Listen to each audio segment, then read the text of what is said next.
Then it's the story of how I got reported for hate crime. And it started with, on the 13th of September in 2022, the Norwegian Supreme Court set the precedence with section 185 of the Criminal Code on hate speech. It's called the Hordaland case. And here a man was sentenced to a suspended prison sentence and a fine. And the court found that he had made offensive and punishable remarks towards a man identifying himself as a trans woman. And this trans woman was in fact a friend of him. So, after like 6 years, I have tried every available way to articulate how damaging this self-ID is to lesbians. I just thought, okay, this has affected me as a woman, as a lesbian, and as an artist. So I will respond and comment as a woman, a lesbian, and an artist. So therefore, the day after the conviction, I deliberately used the same wording in public as the man in a Facebook post, as the man who was convicted in the Hordaland case, and linked it to lesbian sexual orientation. And I did this to challenge an indefensible law and the government's and the parliament's indefensible handling of the concept gender identity. I wanted to reveal that the intention of including lesbians in section 185 was to protect lesbians from sexual harassment and hate speech. And when the parliament in 2020 included gender identity in the same law, it had the opposite consequence of what it intended to do, because by including gender identity in section 185, the parliament gave men a legal alibi to expose lesbians to sexual harassment, discrimination and incitement by claiming they were lesbians. The conviction in the Hordaland case is relevant for women and especially lesbians, because the judgment from the Supreme Court removes a necessary tool for women.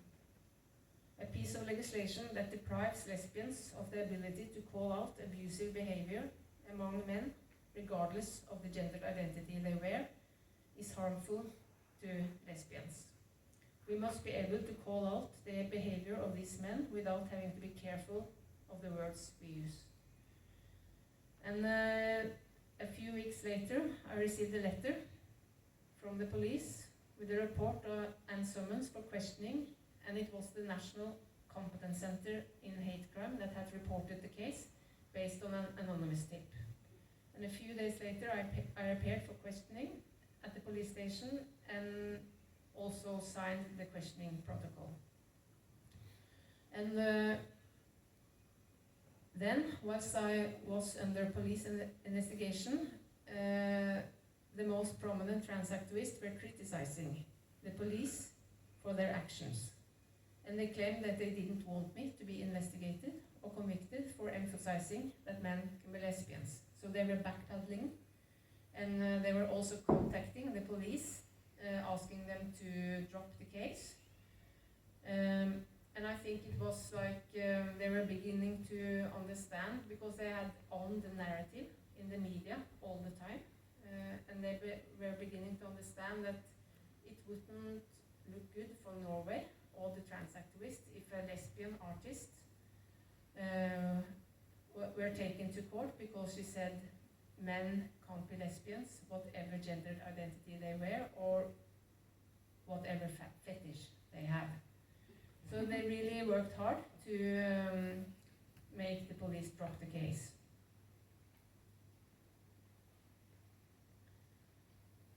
As a society, we are required to protect children and women from adult men with abusive behavior, especially those adults wearing gendered identities. It is convincing children that they might be born in the wrong body that should be illegal, not pointing out the vast, is that how you pronounce it? Vast. No, the way, vast.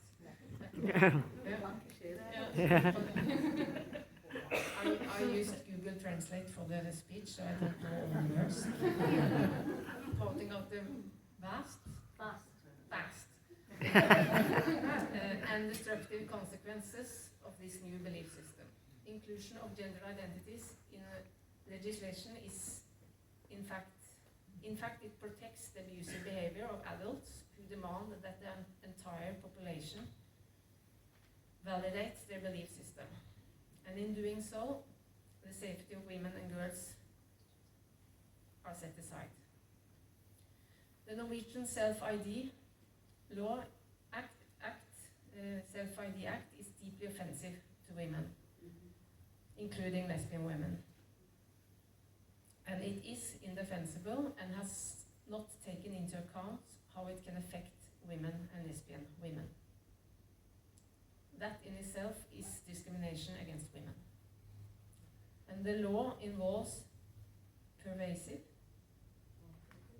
discrimination against women. And I want to highlight that the inclusion, I think maybe that this is the same thing that you are all saying, because, I want to highlight that the inclusion of lesbians in general, recommendation number 28 and 32 in UN Women's Rights Declaration have made it clear long time ago that lesbians have the right to protection against sexual harassment. We are against the sexual harassment we are exposed to when men claim to be lesbians, and that the inclusion of gender identity in the same recommendations obviously refers to women who claim to have all kinds of gender identities, not men who claim to be women. The laws relating to self-ID are irrational. It is an encroachment on freedom of expression that affects everyone, but especially women, lesbian, and artists. And the opportunity for academics to carry out their work, which is based on critical thinking. And it's obvious that those behind the legislation have not thought this thoroughly through. For what should the consequence of law be? And I think that was the end.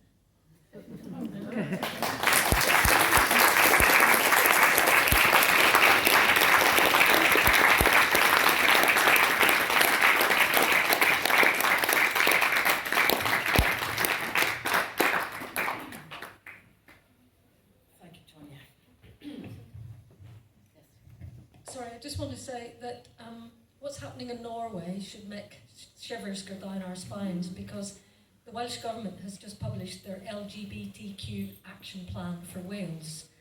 And if that goes through, we'll be looking at exactly the same situation as in Norway, that we as lesbians and women will be third-class citizens. You know, our views and our rights will be taken away. So you've really got to lobby your Senate members.